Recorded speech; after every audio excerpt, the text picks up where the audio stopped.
करती। इन महोदय ने कहा कि हलवा अरबी है। अब बताइए, हलवे का सबसे प्राइम कॉन्स्टिट्यूएंट क्या है? शुगर, शक्कर। शक्कर कहां पाई जाती है? जहां गन्ना पाया जाता है। गन्ना दुनिया में 2 ही देशों में सबसे ज्यादा पाया जाता है, भारत और क्यूबा। हमने कहा ये जहां की बात कर रहे हैं वहां तो गन्ना पाया ही नहीं जाता। जब गन्ना नहीं पाया जाता तो शक्कर कहां से आई? अब दूसरा कॉन्स्टिट्यूएंट है उसका घी। किसी भी चीज का आप हलवा बनाएंगे तो घी और शक्कर तो चाहिए। घी कहां होता है? जहां प्रचुर मात्रा में दूध होता है।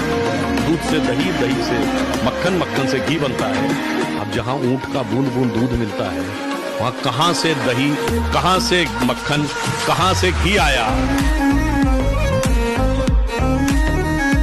आप में से बहुत से लोगों को नहीं पता होगा कि ओमान 47 में बॉम्बे प्रेसिडेंसी से कंट्रोल होता था। ओमान हमने कितना छोड़ा है, कितना गंवाया है, सब कुछ गंवाते चले गए। एक बात विचार करिए, हम 2022 में बैठे हैं। जरा 1918 या 19 का 105 साल पहले का भारत देखिए। सिर्फ पाकिस्तान बांग्लादेश ही नहीं, अफगानिस्तान बर्मा भी हमारे हिस्सा था। हमने बताया ना, ओमान तक उससे कंट्रोल होता था। तब तक ना तिब्बत चीन का हिस्सा था, ना शेंगेन चीन का हिस्सा था। सोवियत संघ का गठन नहीं हुआ था। तो हम सबसे बड़े देश थे। And entire China was Buddhist, considering Hindu and Buddhism as a one family religion. We were the biggest religion on earth and we were the biggest country on earth. ये मुल्क जब आजाद हुआ, आपको पता है कि लाल किले पे पहली शहनाई किसने बजाई? उस्ताद बिस्मिल्लाह खान ने। इस देश के लिए शहीद होने वाला पहला गैलेंट्री अवार्ड विनर आर्मी का कौन था? नौशेरा की लड़ाई में ब्रिगेडियर मोहम्मद उस्मान। ठीक। और जब 21वीं सदी में बैरक ओबामा ने आके बोला भारत की संसद में, India is not emerging, India is emerge, वो किस दिन? जिस दिन पोखरण का विस्फोट हुआ था, जिसका चीफ आर्किटेक्ट कौन था? Doctor APJ Abdul Kalam. मगर अफसोस, ना आप अब्दुल हमीद को भारत का बेटा नहीं मानते, मगर इशरत जहां को बिहार की बेटी मानने लगते। हमारे साथ समस्या यह है कि एक से एक मुकाम पे लोग पहुंचे। पूरे आलमे इस्लाम में अबुल कलाम जी से बड़ा दानिशमंद नहीं हुआ, मगर आप अबुल कलाम के नमाज़े जनाजा में नहीं जाते, याकूब मेनन के नमाज़े जनाजा जवाब दीजिए ओवैसी साहब। आप अफजल गुरु के साथ जोड़ना चाहते हैं। जब हम औरंगजेब रोड का नाम बदल के अबुल कलाम रोड करते हैं तो ये और इनके जैसे लोग औरंगजेब के नाम के साथ खड़े हो जाते हैं, अबुल कलाम के नाम के साथ नहीं। मैं विनम्रता से कहता हूं, परंतु यथार्थ कहता हूं, भारत के इतिहास में जितने प्रधानमंत्री हुए उसमें सिर्फ 2 प्रधानमंत्री, श्री अटल बिहारी वाजपेयी और श्री नरेंद्र मोदी जी को छोड़कर बाकी सब प्रधानमंत्री बन के नेता बने। ये दोनों नेता बन के प्रधानमंत्री बने। इस विषय में मैं डॉक्टर मनमोहन सिंह, श्री पीवी नरसिम्हा राव की बात नहीं कर रहा हूं या राजीव गांधी जी की बात नहीं कर रहा हूं। इंदिरा जी कैसे बनी थी? इंदिरा जी जब प्रधानमंत्री बनी तो वो पार्टी की नेता नहीं थी। वो इंडिकेट सिंडिकेट की लड़ाई में एक व्यवस्था के तहत बनी थी और उन्हें टाइटल दिया गया था गूंगी गुड़िया। यानी माना गया था कि इनको तो हम अपने हिसाब से मैनेज कर लेंगे। पंडित नेहरू इतने बड़े नेता थे, परंतु वो कैसे बने थे?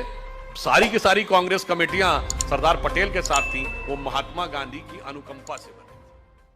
भारत से बेहतर पाकिस्तान जिंदगी में नहीं होगा। भारत एक उत्तर प्रदेश से भी कम जनसंख्या की पाकिस्तान है, लेकिन वो सीधे पानी नहीं पिला पाता है पाकिस्तान। और हमारे यहाँ पाकिस्तान जैसे अगर 10 प्रदेश भी आ जाए तो यहाँ जो है बिरयानी खिला देंगे, हम लोग खिचड़ी खिलाएंगे, पेट भर खाना खिला सकता है। हिंदुस्तान की आज इतनी होगा, कोई फर्क भी नहीं पड़ेगा। इतनी हिंदुस्तान की ताकत और औकात है कि पाकिस्तान जैसे 10 प्रांत को पैदा जो है पाल सकता है। देखिए, हिंदुस्तान जो है हमेशा अपनी बाहें फैलाए हुए है पड़ोसी देशों से दोस्ती के लिए, लेकिन इनके इरादे नापाक रहते हैं। वही गले से मिलकर पीठ पे छुरा भोंकने का काम करते हैं। आज अगर वहां से पाकिस्तान से ISI को समाप्त कर दिया जाए, कट्टरपंथियों को समाप्त कर दिया जाए, उनकी दखलंदाजी बंद कर दिया जाए, तो हिंदुस्तान उनसे एकदम हाथ मिलाने को तैयार है। दुनिया में सभी धर्म, संस्कृतियों, सभ्यताओं ने ईश्वर की खोज की, पर उनकी खोज एक स्थान पे आके, डिस्टेंस पे आके रुक गई। किसी धर्म स्थल पे रुक गई, किसी धार्मिक पुस्तक पे रुक गई और किसी ईश्वर के प्रतिनिधि पे रुक गई। हमारे यहां रुकती नहीं। हमारे यहां वो हमारे अंदर तक है, और अंदर ही नहीं है। अहम ब्रह्मास्मि, मेरे और ईश्वर में जीवो ब्रह्म नापरा। तो अब क्या होता? हमारे यहाँ भगवान सिर्फ भगवान नहीं है जो मूर्ति मंदिर। हमारे यहाँ भारत भी माता है, गीता भी माता है, गंगा भी माता है, गौ भी माता है, गायत्री भी माता है।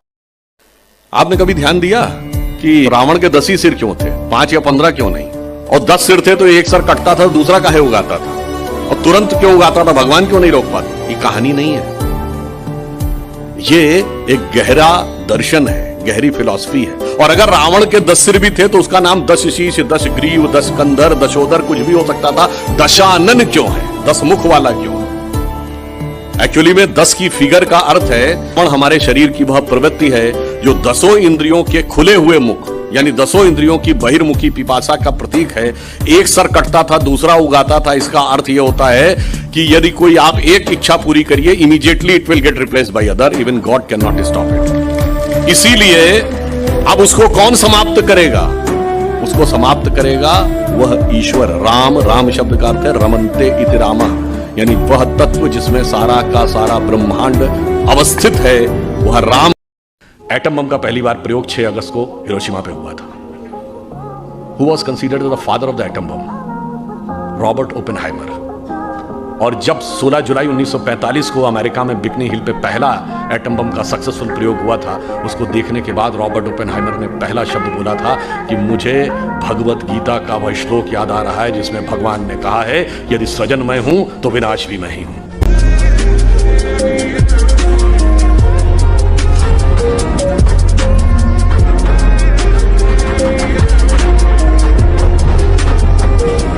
भारत में आपने सुना होगा कि पुराने जमाने में राजा लोग लड़ाई लड़ते थे भारतीय संस्कृति में, तो जीतने के बाद किसी को मार नहीं देते थे, जीतने के बाद उसको छोड़ देते थे, जिसके बारे में कुछ विदेशी इतिहासकारों ने लिखा है कि भारत में राजा जो है वो स्पोर्ट्समैन स्पिरिट से लड़ाई लड़ते थे, जैसे शक्ति प्रदर्शन के टूर्नामेंट की तरह लड़ाई लड़ते थे कि जीत गए और उसके बाद छोड़ दिया। और आज आप देखते क्या होता है पश्चिमी जगत में। क्या था, आपने खेलों के बारे में सुना होगा, रोम का कोलोसियम था जहां पर ग्लैडिएटर्स लड़ाई लड़ते थे, 2 योद्धा खड़े होते थे, जब तक दोनों में से एक मर नहीं जाता था वो खेल चलता रहता था। या एक जानवर और एक आदमी की लड़ाई होती थी और वो खेल तब तक चलता रहता था जब तक दोनों में से एक खत्म ना हो जाए, और जनता उसका आनंद लेती थी। तो कहने का तात्पर्य यह हुआ कि हमारे और उनकी सोच में कितना अंतर है कि हम युद्ध को भी मरने मारने के विषय की बजाय एक स्पोर्ट्समैन स्पिरिट से लड़ते थे, और वो खेल को भी मरने मारने के खेल के रूप में लड़ते थे। यदि कोई व्यक्ति बैठा है तो उसके जो मेंटल वेव्स हैं उसका ऑरा दिखाई पड़ता है। तो अब यह बात आई कि जब भी कोई व्यक्ति अच्छी मेंटल स्टेट में, आप खुश हैं, तो आपकी तरफ के ऑरा का वाइब्रेशन बड़ा स्मूथ होता है। जब आप दुखी होते हैं तो वो डिस्टर्ब होता है। यहां तक साइंस को दिख गया है। अब इसके आगे यह किया गया कि जब आप ध्यान लगा के बैठते हैं तो ऑरा आपका स्मूथ होने लगता है। स्मूथ होने के साथ पैराबोलिकल होने लगता है। अगर जाकर कहीं चेक करें तो आपको यह दिखेगा कि जब आप कोई व्यक्ति पूर्ण ध्यान की अवस्था में हो, उसका ऑरा लिया जाए तो बिल्कुल वैसा ही दिखेगा जैसा कि शिवलिंग के आकार का दिखता है। अब इसीलिए तो मैं कह रहा हूं, और शिव क्या है, ध्यान लगाइए तो वो उसके देवता हैं। इसीलिए शिव जी के पास तीसरा नेत्र है। तीसरा नेत्र किसका है? ज्ञान का प्रतीक है।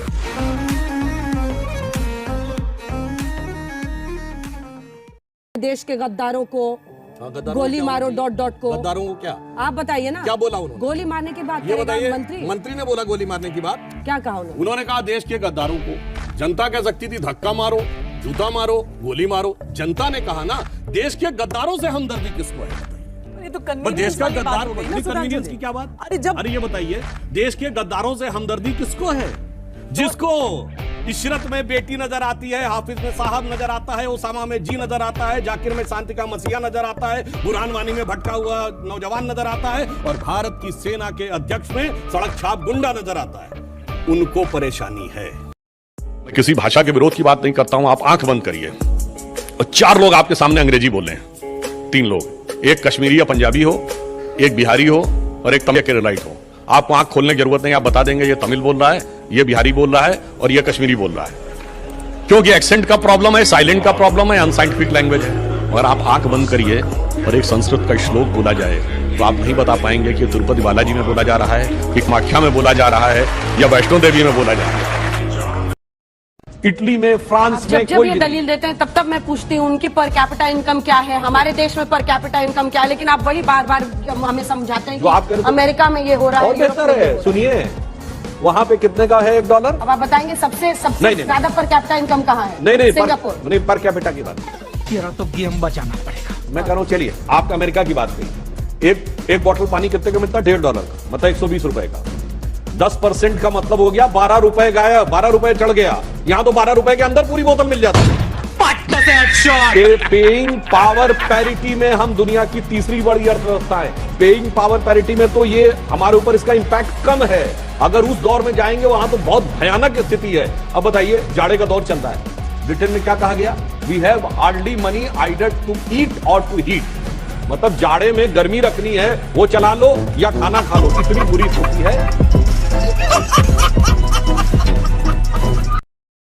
आप में से बहुत लोग जाके चेक करिएगा कि मंगोलिया में जितनी पुरानी टॉम्ब मकबरे बने हैं ना, इंक्लूडिंग चंगेज खां का मकबरा, उसकी फोटो देखिएगा तो बाहर त्रिशूल भी है और श्रृंगी भी है। क्यों?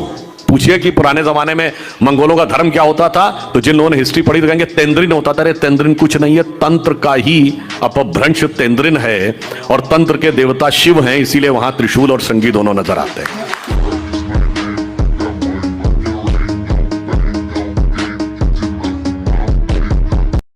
क्या अखंड भारत की परिकल्पना क्या है? भारत की अखंडता का विस्तार जानते हैं कहां तक था? ये वेस्ट इंडीज कहां है? अमेरिका के पास। वहां के मूल निवासियों कहा जाता इंडियन, रेड इंडियन। इंडिया वहां तक था। और इंडोनेशिया का अर्थ जानते क्या है? ग्रीक में नीजिया का अर्थ होता द्वीप। इंडोनेशिया मतलब भारतीय द्वीप। ये तो था हमारा ज्योग्राफी में विस्तार। और टाइम में क्या था? अभी हमने हिंदू नववर्ष मनाया था ना, तो किसी का तो 2100 कुछ पूरा हुआ 2022। हमारा ब्रह्म संवत 1,97,40,29,124 1.97 बिलियन ईयर्स का स्पेस में अखंडता। तो टाइम और स्पेस में जो विराटता है, इसे समझिए। अब ये चेतना जग रही है तो हमें बहुत कुछ लड़ने की जरूरत उसकी नहीं पड़ेगी, जितनी चेतना स्वतः साकार होते हुए आ जाएगी।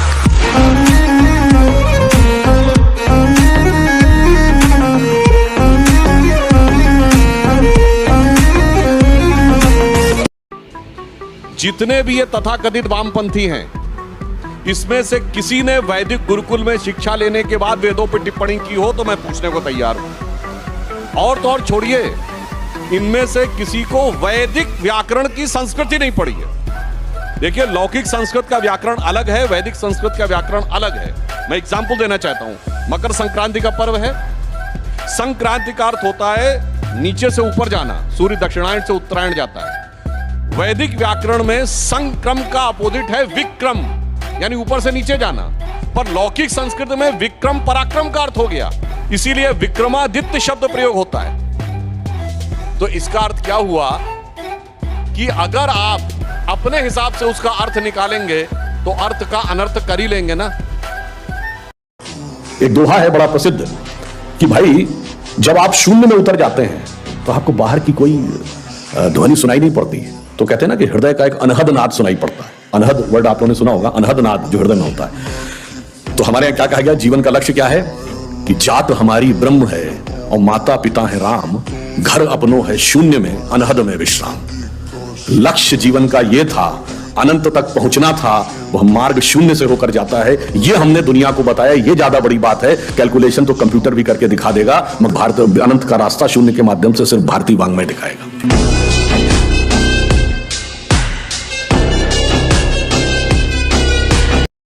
वैसे बहुत से लोगों ने शायद ध्यान दिया हो, वेस्ट में सबसे पुराने सिविलाइजेशन के सेंटर्स क्या है? एक है इजिप्ट, एक है मेसोपोटामिया, एक है ग्रीस या रोम, और एक आज का जो northern and southern and Latin America, Inca, Maya and asterisk, जिसको मेसोपोटामियन सिविलाइजेशन कहते थे, जिसमें आज का इराक आता है, सीरिया आता है। इराक में एक जगह है Kurdistan, you might have heard the name, Kurd लोग वहां के होते हैं। उसमें एक सेलेमी प्रोविंस है, जिसकी गुफाओं में जानते हैं क्या चित्र मिला है? एक धनुष लिए हुए राजा खड़े हैं और एक वानर उनके आगे श्रद्धा से हाथ झुका के खड़ा है। अब ये बताने की जरूरत है कि वो क्या है। ग्रेगोरियन कैलेंडर का पहला महीना आ रहा है ना, जनवरी। हमारा नया साल शुरू होता है मार्च से। अब मैं एक बात कहना चाहूंगा, 2 महीने का अंतर है दोनों में। तो जनवरी, फरवरी, मार्च, अप्रैल किसके नाम पे हैं? आप जाके नेट पे चेक कर लीजिएगा, मिल जाएगा। जिस राजा को पढ़ा दिखाना था उसने अपना 31 का महीना कर दिया ताकि 30 से ज्यादा मेरा हो, मगर 4 महीने ऐसे हैं जिनका उल्लेख ही नहीं मिलता कि कहां से। सितंबर, अक्टूबर, नवंबर, दिसंबर। सितंबर क्या है? ग्रेगोरियन कैलेंडर का 9वां महीना, हमारे कैलेंडर का 7वां महीना।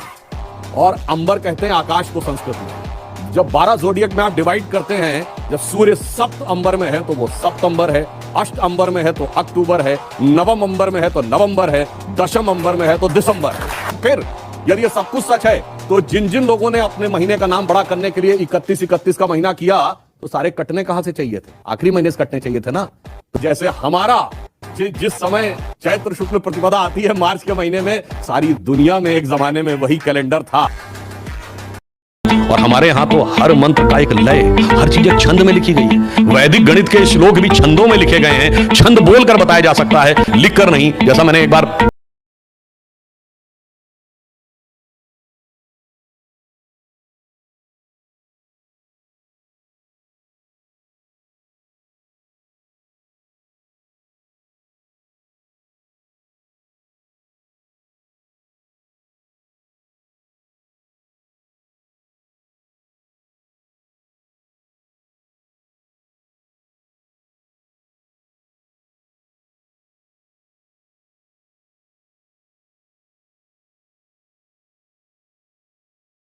आपने हिस्ट्री में पढ़ा होगा, हर बड़े देश में क्रांति हुई है। चाइना की क्रांति सुनी है हमने, फ्रांस की क्रांति सुनी है, ब्रिटेन की क्रांति सुनी है, रूस की क्रांति सुनी है, अमेरिका की क्रांति सुनी है। सिर्फ भारत में क्रांति नहीं सुनी है। क्यों?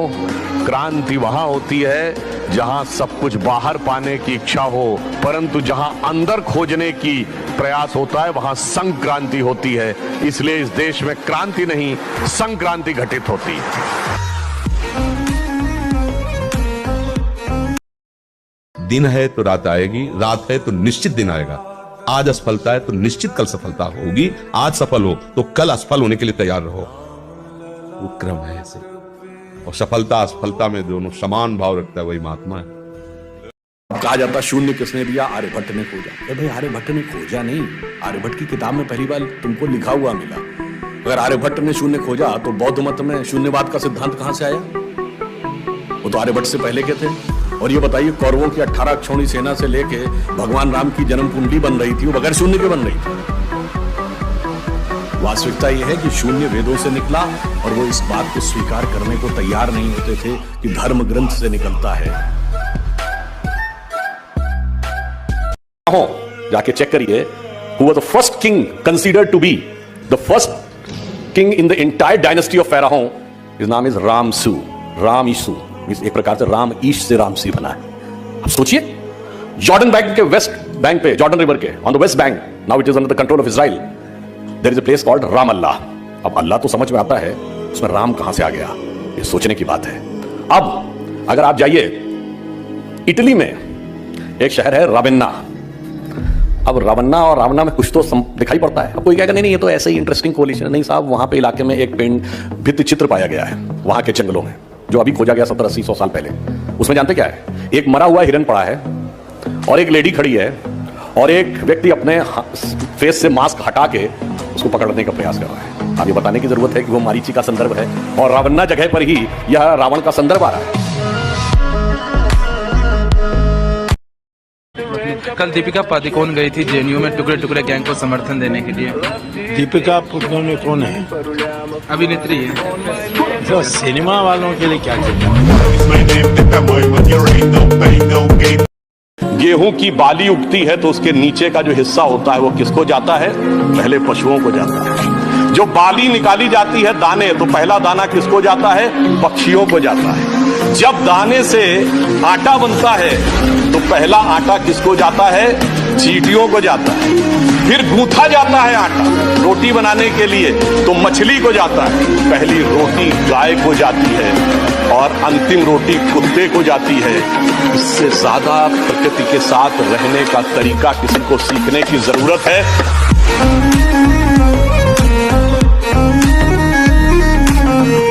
भारत के तमिलनाडु में एक ऐसा मंदिर मौजूद है जिसमें ये दर्शाया गया है कि कैसे बिना किसी माइक्रोस्कोप के प्राचीन भारत के लोगों ने साइंस ऑफ फर्टिलाइजेशन यानी कि निषेचन के विज्ञान को आज से हजारों साल पहले ही प्रूव कर दिया था। दोस्तों, कोंगू बद्रीनाथ स्वामी मंदिर जो कि तमिलनाडु में मौजूद है, इस मंदिर की कलाकृतियों में आप साफ साफ प्रेगनेंसी में माँ के गर्भ में चल रहे भ्रूण के विकास को विभिन्न चरणों में नक्शी होते हुए देख सकते हैं।